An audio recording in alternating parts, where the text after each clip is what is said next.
Hi everyone, আসসালামু আলাইকুম। কেমন আছেন সবাই? আশা করছি ভালো। কান্ট্রি সাইড ইয়াম থেকে আপনাদেরকে স্বাগতম জানাচ্ছি আমার নতুন চ্যানেলের ভিডিও এবং প্রথম রেসিপি আমার এই চ্যানেলে আপলোড করতেছি। যদি আপনাদের ভালো লাগে তাহলে সাবস্ক্রাইব করবেন আর অবশ্যই এটা লাইক দিয়ে দিবেন। এবং এই ভিডিওর মধ্যে যদি কোনো কিছু ভুল ত্রুটি হয়ে থাকে তাহলে অবশ্যই ক্ষমার দৃষ্টিতে দেখবেন, কারণ এটা আমার প্রথম ভিডিও।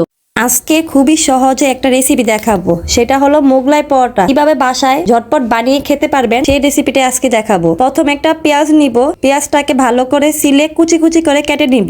তারপর ধনিয়া পাতা কুচি কুচি করে কাটবো। তারপর একটা কাঁচামরিচ দিব, কুচি কুচি করে কাটবো। যেহেতু আমার মানুষ কম সেজন্য আমি পরিমাণে কম কম সবকিছু করতেছি। আপনাদের মানুষ বেশি হলে আপনারা একটু বেশি করে বাড়িয়ে নিয়ে নেবেন।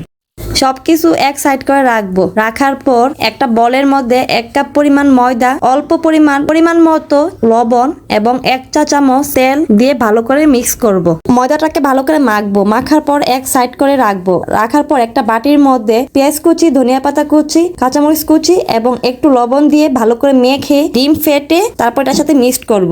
ডিমের মিক্সচারটা এক সাইডে রাখবো। রাখার পর ময়দার ডোটা ভালো করে রুটির মতো করে বেলে নিব।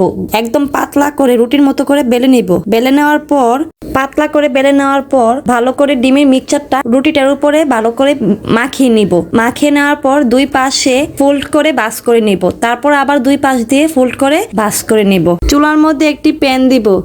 প্যান গরম হলে তখন প্যানের মধ্যে তেল দিয়ে দিব। একটু বেশি পরিমাণে তেল দিব। হালকা একটু তেলটা গরম হলে তখন মোগলাই পরোটাটা দিয়ে দিব।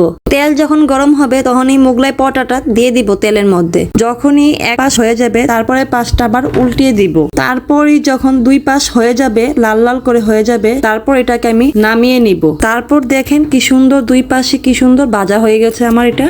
তারপর এটাকে আমি মাঝখান দিয়ে পিস পিস করে কেটে নিব সুন্দর করে। কাটার পর এটাকে আমি একটা প্লেটে সার্ভ করে নিব।